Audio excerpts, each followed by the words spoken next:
raadiyoo sagalee Oromooti. Raadiyoon torbanitti guyyaa 3 wiixata roobii fi sanbata galgala sa'aatii 7 hanga 7 fi walakkaatti karaa dambalii gabaabaa meetir baandii 16 yookiin kiilooheezii 17,850 yookiin oromovoice.org darbu amma jalqaba. Kun raadiyoo sagalee Oromooti.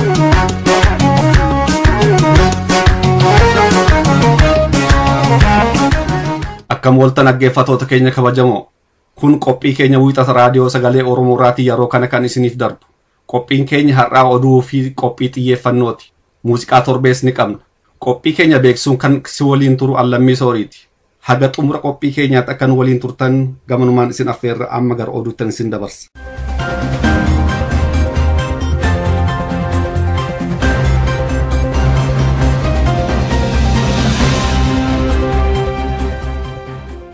Akka moltan oduu saati kanaaf qabnu sin dhageessisaa Annaabasaa Waaqjiraati. Waraanni bilisummaa Oromoo zoonii lixaa keessa socho'u tarkaanfii humna wayyaanee irratti fudhatu jabeessee akkatti fufee beeksise. Ajajaa waraana bilisummaa Oromoo zoonii lixaa gaaffiif deebii Saabawoo waliin taasisaniin akka ibsanitti waraanni bilisummaa Oromoo Oromiyaa bilisoomsuuf qabsoo eegale guyyaa tokkollee hin dhaabu. Akka ajajaa waraana bilisummaa Oromoo zoonii lixaa ibsanitti waraanni bilisummaa Oromoo qabsoo uummata Oromoo milkeessuuf halkanii guyyaa hojiitti jira. Uummata Oromoos deeggarsa oboodhaaf gochaa jiruuf kan galateeffatan ajajaa waraana bilisummaa Oromoo zoonii lixaa qabsoo kana fiixa baasuufis gama hundaan birmannaan akkatti fufudhaamaniiru. Haaluma wal fakkaatuun waraanni bilisummaa Oromoo zoonii lixaa keessa socho'u hidhattoota diinaarraa qawwee hiikkachaa jiraachuu beeksise. Oduun nu ga'e akka ibsutti torban kana keessa woboon godina Qeellam Wallaggaa aanaa Gaa'oo Qeebbee fi aanaa Yamaaloogii Walal ganda Saasii fi Masaraa keessa qawwee hiikkatee qabsoo Oromoof oolchee jira. Akka oduun kun ibsutti woboon humna gandaa kan hidhatee jirurra waxabajjii 14 bara 2018 meeshaa waraanaa waan hiikkateef humni diinaa itti bobba'ee ture. Haa ta'uti woboon humna diinaa itti bobba'e irraa meeshaa dabalataan hiikkachuu fi humna itti bobba'es booji'uusaa beeksiseera. Akkasumas gootichi waraana bilisummaa Oromoo aanaa Gaa'oo Qeebbee keessatti humna hidhatee jiru kan waraana bilisummaa Oromoo barbaadaaf deemaa turerraa meeshaa dabalataan hiikkachuusaa beeksiseera. Waraanni bilisummaa Oromoo zoonii lixaa keessa socho'u bobbaasaa babal'isuun humna diinaa haleelaa jiraachuun beekameera. Uummatis torbee kana keessa hiriira bakka adda addaatti gaggeessaa jiruun woboof deeggarsa qabu ibseera.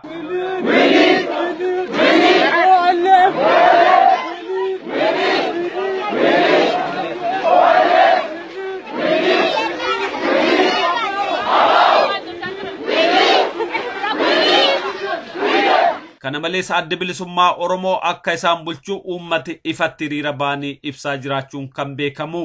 Deeggartoonni Oppidoo biyya keessaaf biyya alaa uummata gowwoomsuuf yaaliirraa kof qusatan sabboontonni Oromoo dhaaman. Oromoon saba kaayyoo qabsaa'uuf qabu ta'uu kan himan sabboontonni kunneen yeroo mara Oromoon akka ergamtuutti suureffamuun dhaabbachuu qaba jedhaniiru. Niitii taanii isaanii gabra isaanii taanii jiran warra kaayyoo qabu. Intaan niitii namaan.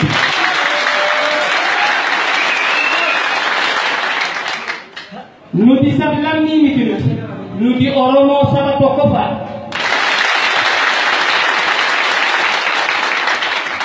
Yeroo adda addaatti akka waan Oppidoon qaama wayyaanee hin taanetti dhiyeessuuf yaaliin godhamaa jiru uummaticha tuffachuurraa kan madde ta'uu sabboontonni kun dhaamaniiru.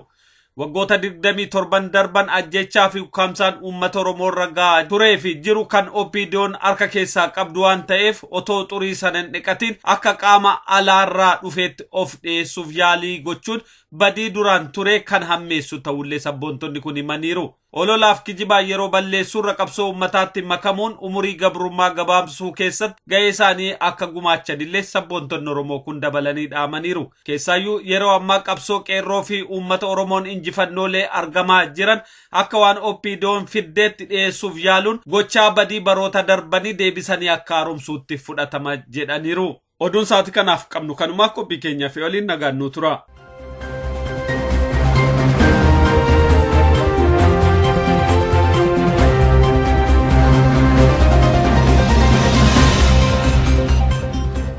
Amma immoo qophiin kan wallee torbiiti.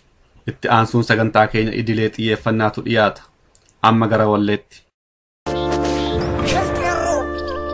Abdisa Oromoo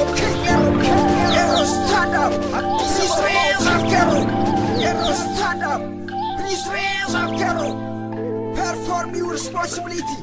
You are right hand of Oromo struggle. You can change the current issue. Naftanya is falling down. Oromia is calling you. So stand up, hero. Stand up.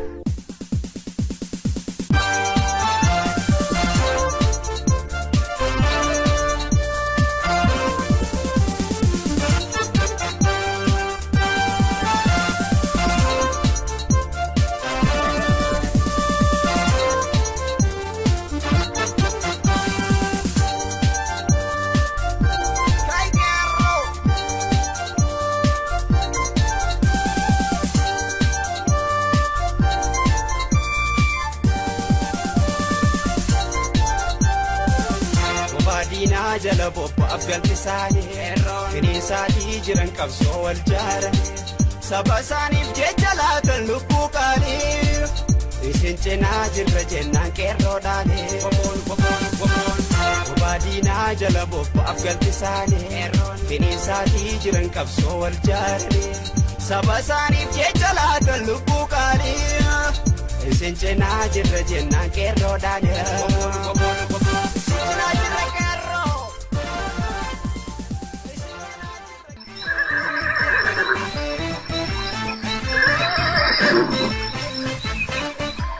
Qophii xiyyeeffannaa.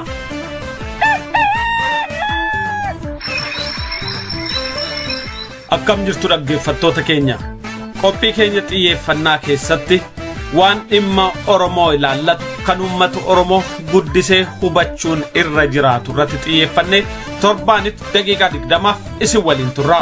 Qopheessaan qophii kanaa Annaabasaa Waaqjiraati. Itti dhiyaadhaa. Gaaffin uummata Oromoo gaaffii dhalootaati. Sababa kanaan erga qabsoon Oromoo eegalee kaasee otoo walirraan citiin sadarkaadhaan guungumaa dhanga'aa fi aangaa yoona ga'e. Qabsoon kun ammallee rarragasaa xumuratti gaachuudhaaf imalaa jira. Qabsoo kana keessatti hojii ijoo gaggeessaa kan jiran keessaa dhalooti haaraa yookaan immoo qeerroon iddoo guddaa qabu. Qeerroon akkuma kaleessa qabsoo kana biqilchan imaana abbootii isaanii harkaa fuudhan bakkaan ga'uun bakka adda addaatti ga'ee isaanii gumaachuutti jiran. Humna isaanii, qabeenya isaanii, beekumsaa fi lubbuu isaanii takkicha uummata Oromoof kennanii wareega ulfaataa baasaa jiran. Torbee kana keessa hiree argadhee dirree qabsootti qeerroo Oromoo kan aartiinis ta'ee waraanaan uummata Oromoo tajaajilaa jiru tokko dubbiseen jira. Qeerroon kun umurii ijoollummaa isaatii kaasee qabsoo Oromoo keessatti hirmaannaa gochaa jira. Hirmaannaa isaa kanaaf muuxannoo isaa akka nuuf ibsuuf yeroo gabaabaa isa waliin dabarseera. Qeerroon kun aartii Oromoo keessattis ga'ee guddaa qaba. Mee innumtu eenyummaa isaa nu ibsuudhaan haa eegalu. Maqaan kiyya kan dhaloota Salahaddiin Sheekh Yusuf Ahmadii kan qabsoo immoo Michuu Seenaati. Michuu Seenaa isuma weellisaati kun? Weellisaadhaas qabsaadhaas. Lachuutu qaba. Kanuma ka'e qeerroo jedhee weellisu san?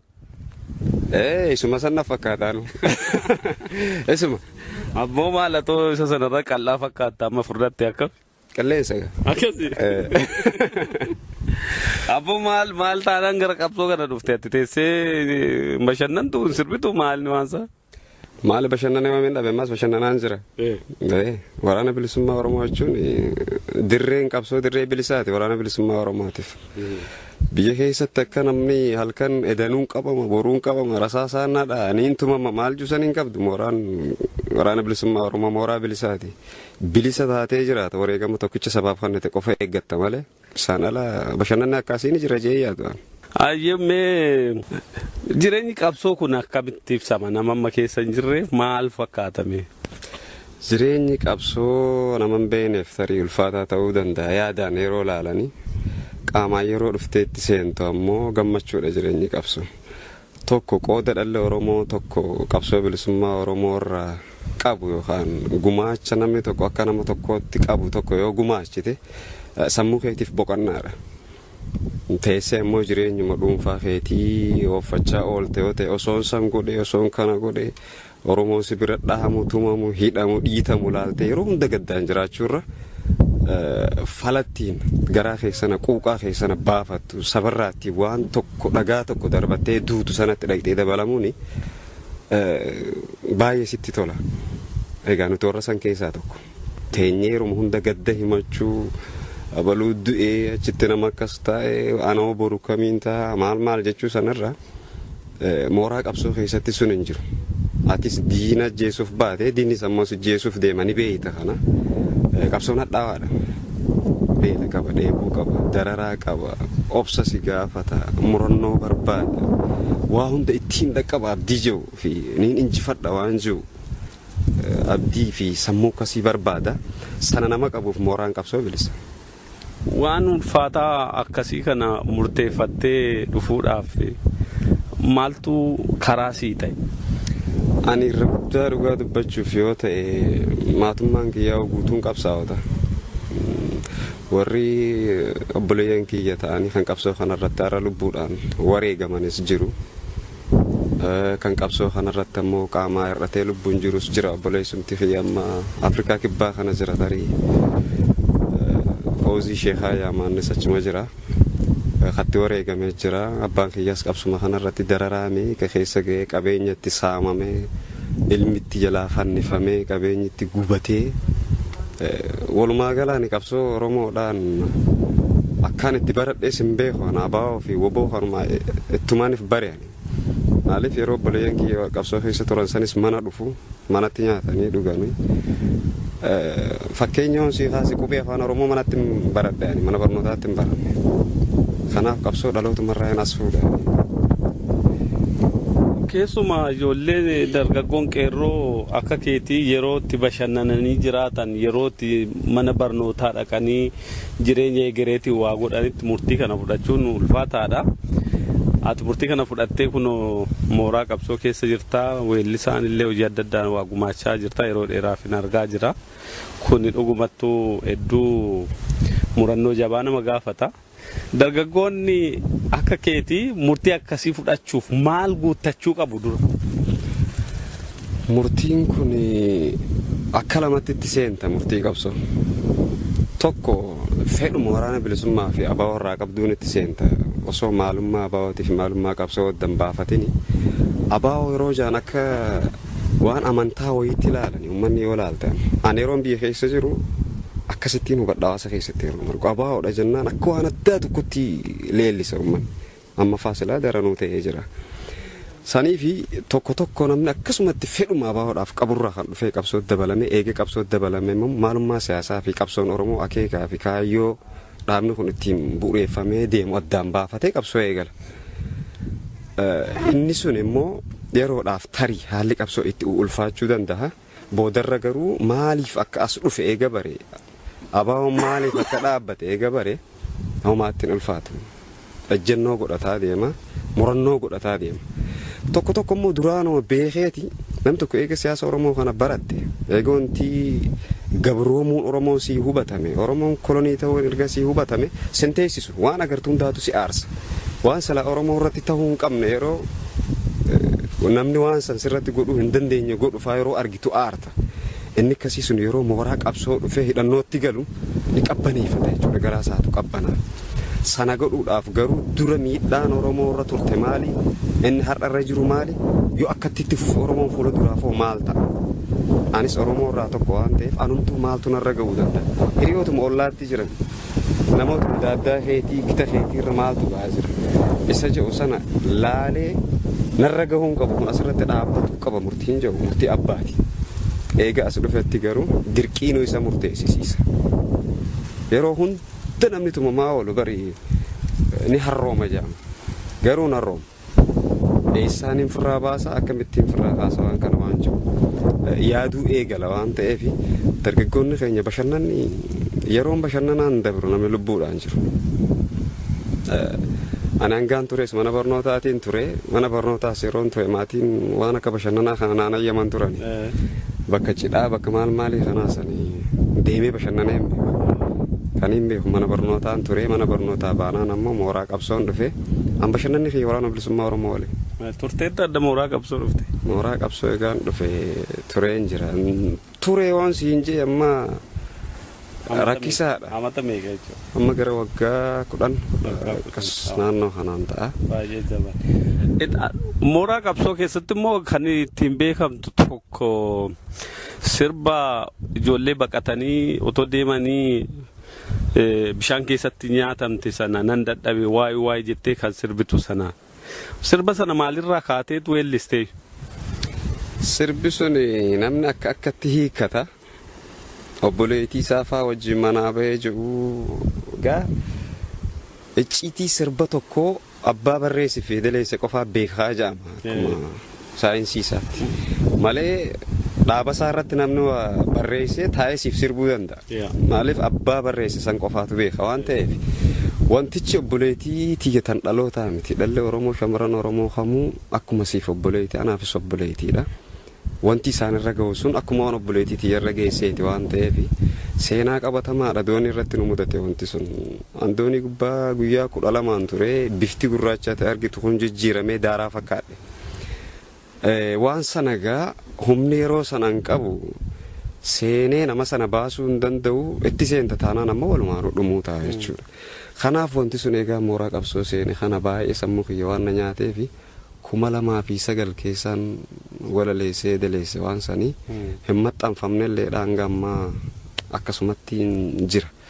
Egaa sirbi sun baay'ee haala bishaanirraa qofaa miti sababa ittiin isaan sun biyyaa bahanii rakkoo akkasii mudatan fa'a waan akkasii fa'aaf keessaa qaqqaba. Sirba bareedduudha gaa osoo maxxanfamtee itti qindooytee gurraa fi ija uummata Oromoo geessee waan gaariidha jeetii yaada.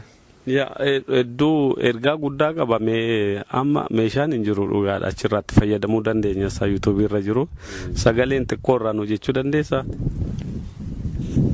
Rakkoon qabu.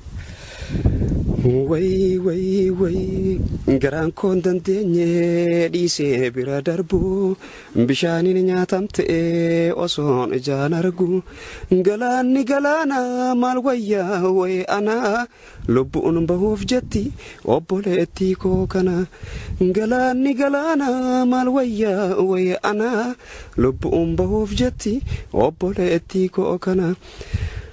Jiru salphina jiraachuun nuti taatalayyaa baachuu dadhabne lammii koo kanaaf baanee biyyaa doonii hannaa wajjin korree obboleettii tiyyaa akka tasaa irraa kuftee eegame maal wayyaa akkaan seeneen baafne anis ni nyaatamaa osoo itti seenuus lamaan ni miidhamna. Maaluma naaf wayyaa adaraa yaa namaa obsanaan kennine anaaf garaan obbolummaa.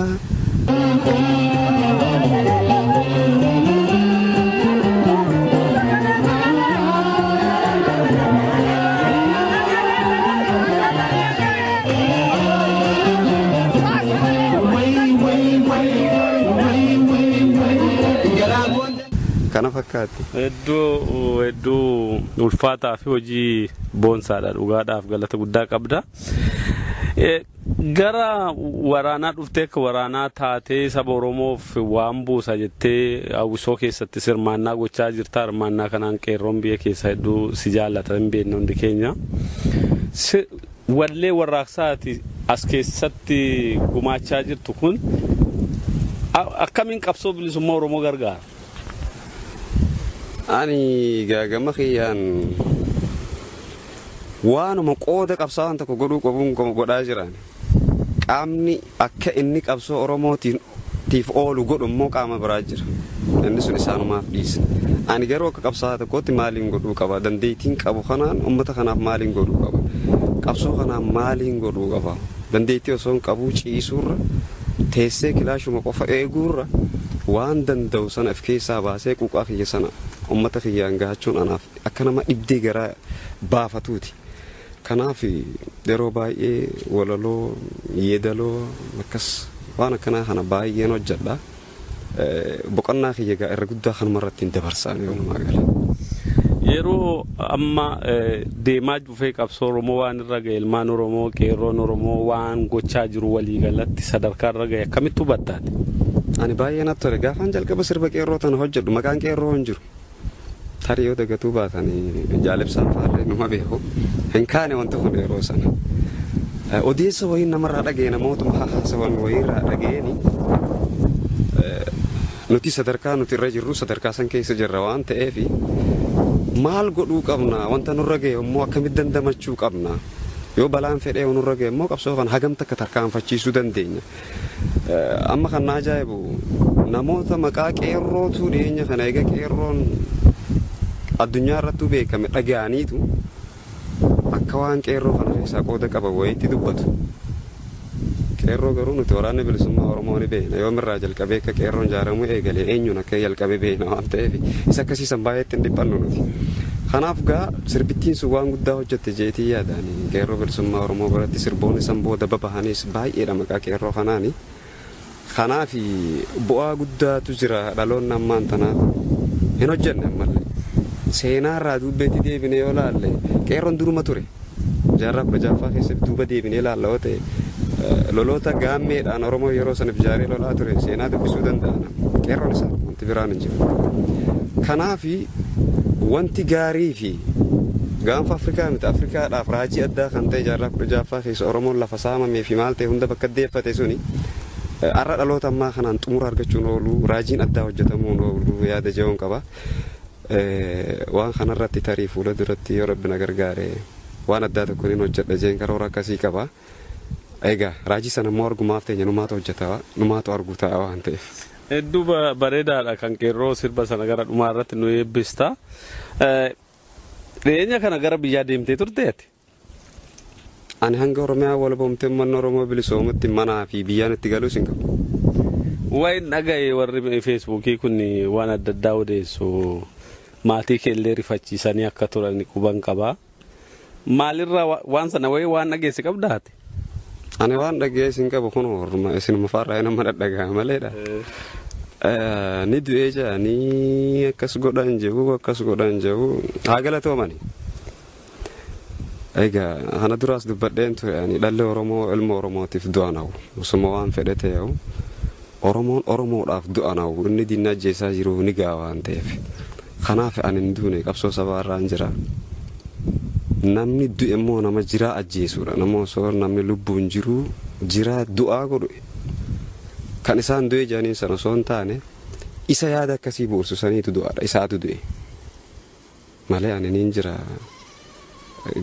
galatoomaanuma jennaan waan addaa maal jennaan dhugaadha hedduu nama rifaasisaa anillee dhaga'ee obboleessi kee kun kan Afrikaa kibbaa jirullee bilbilamee dubbifamee ture takkatu qabsaan wareegama baasuuf jira akka isaan itti haasa'an garuu waan biraa ture ati immoo haqa jiru nu ibsiteetta qabsuurra akka jirtu subanneerra waan adda addaa deemaadhuma jira isattuma dhiifnaa mee dargaggoota keenya qeerroo keenyaaf maal dhaamtaati ani dursa osoo gara dargaggoota keenyaatti hin darbini warreenuma akkas jaanee waa barreessan kanaaf osoo hanga waan hin jirre jiraa godhanii dubbatan barreessan waan Oromoof ta'u tokko jecha tokko otoo barreessanii baay'ee natti tola nuti har'a sadarkaatti nu waa barreessuun irraas hin jirru waa barreessuufis dandeettii dhabnee miti haala qabsooti isaaniifis akka galuufi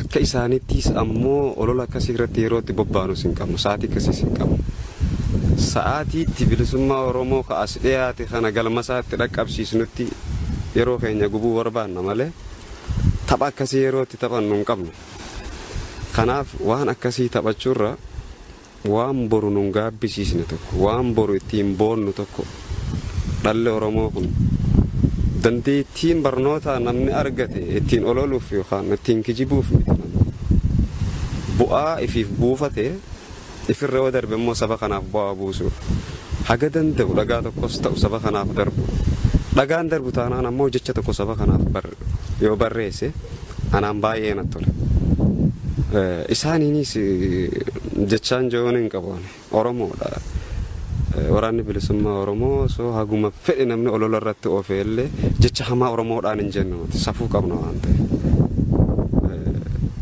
dhaabichi yeruma waraana bilisummaa Oromoo jaaruu safuu hawaasichaa kabaja uummata Oromoo hawaasuma kamiifuu saba kamiifuu akka inni kabajaa fi ulfina qabutti waraanni isaa jaarame waan ta'eef jecha fi arraba ittiin namaa waa jennu hin qabnu.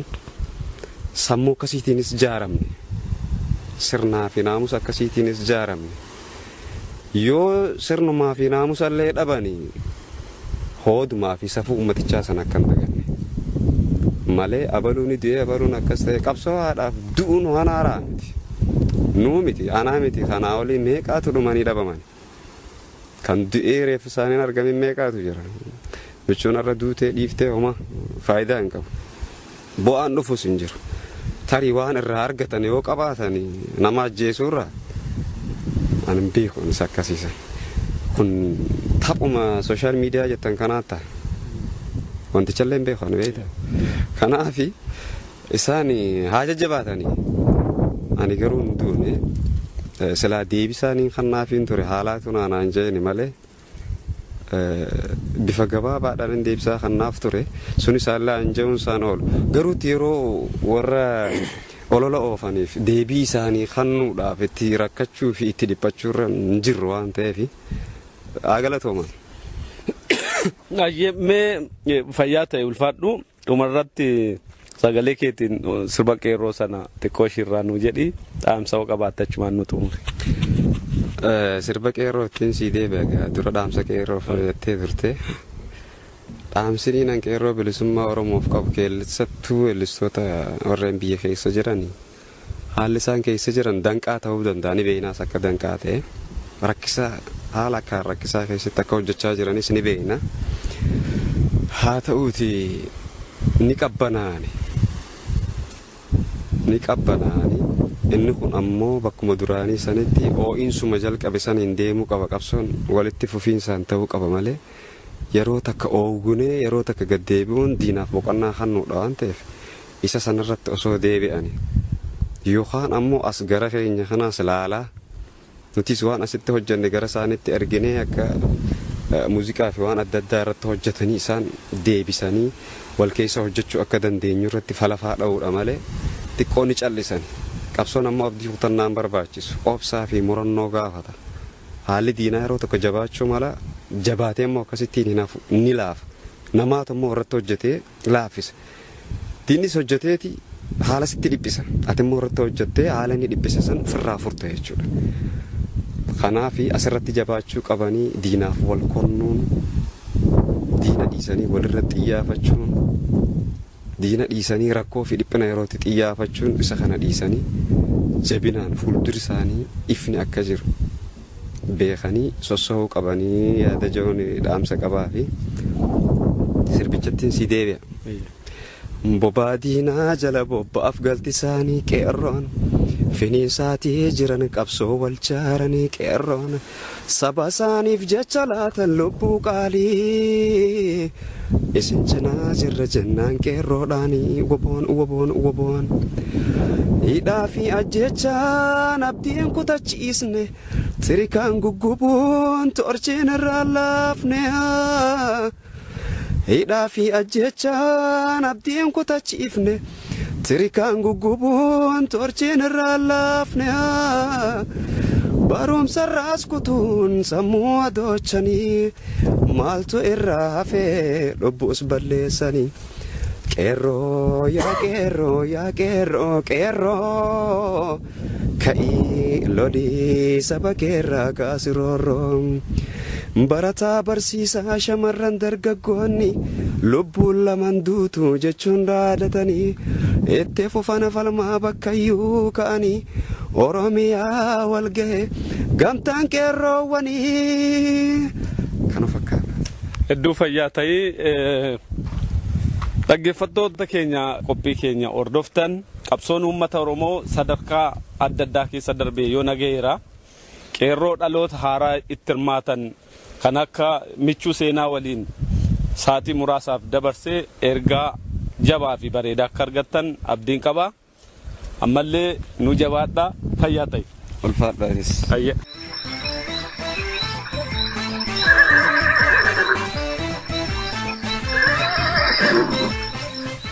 Haga yoonaatti caqasaa akka turtan raadiyoo sagalee Oromoo dambalii gabaabaarraa isiniif darbaa ture. Daqiiqaa 30 waan waliin turtaniif hedduu galatooma. Qophiilee keenya roobiitiin hanga walitti deebinutti nagaan nuuf turaa horaa bulaa.